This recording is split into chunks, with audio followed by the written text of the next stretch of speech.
Olá, segundo o Instituto de Pesquisa Econômica Aplicada, o IPEA, 55% dos brasileiros que usam o transporte público estão insatisfeitos com o serviço.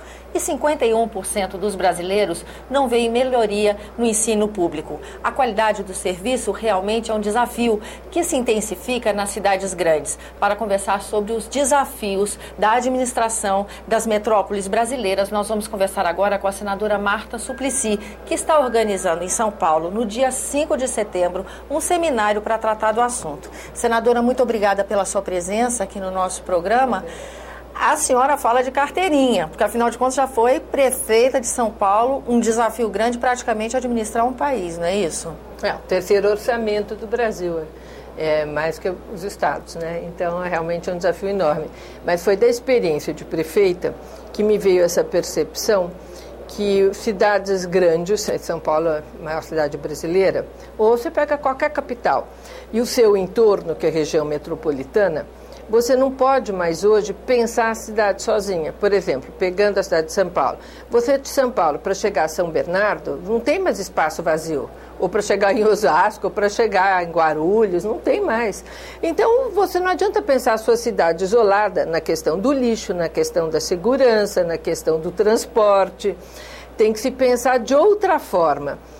Foi experimentado algumas formas. Por exemplo, nós temos o consórcio do ABC, que já é bem antigo e trouxe benefícios para a região, que são as cidades todas ali do ABC, acho que são 7, se não me engano, e que planejaram o seu desenvolvimento em conjunto.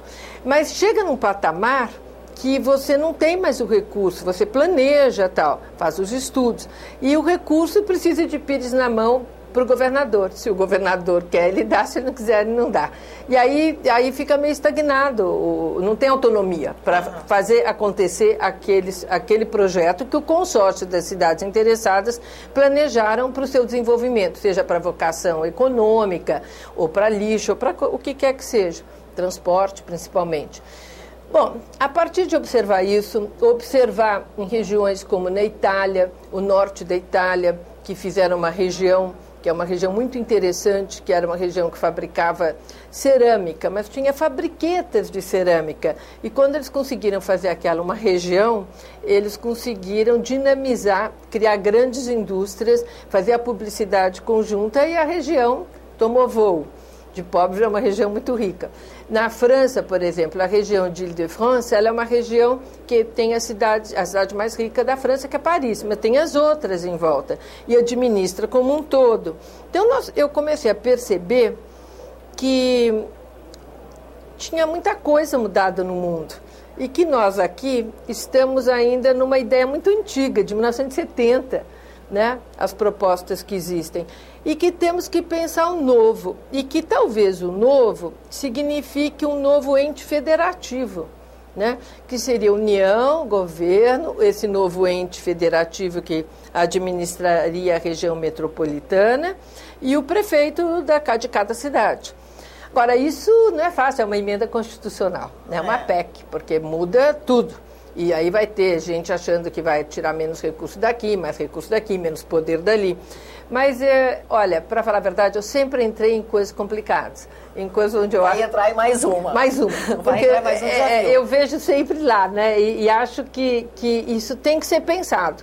A forma como deverá ser, se realmente deverá ir como PEC, ou se deverá ser um outro tipo de projeto de lei que permita uma autonomia, mas tem que ter recurso, né, para conseguir mudar. Esse ente federativo, ele teria outra articulação com o governo federal, por exemplo, diferente, porque há quem pergunte por que não o Estado não ocuparia o lugar desse ente federativo, então não ficaria um município, Estado, União?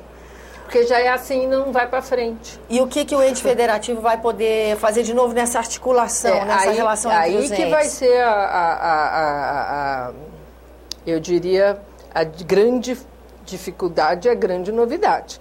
O que passaria para esse ente federativo?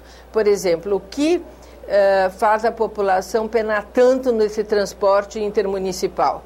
Não tem quem mande. Né? Eu lembro que eu era prefeita de São Paulo, conversava com o prefeito do vizinho, com as cidades vizinhas, tinha que pagar uma passagem quando entrava em São Paulo, e não tem conversa. Né? O próprio metrô também não tem conversa. Em cidades menores, a questão do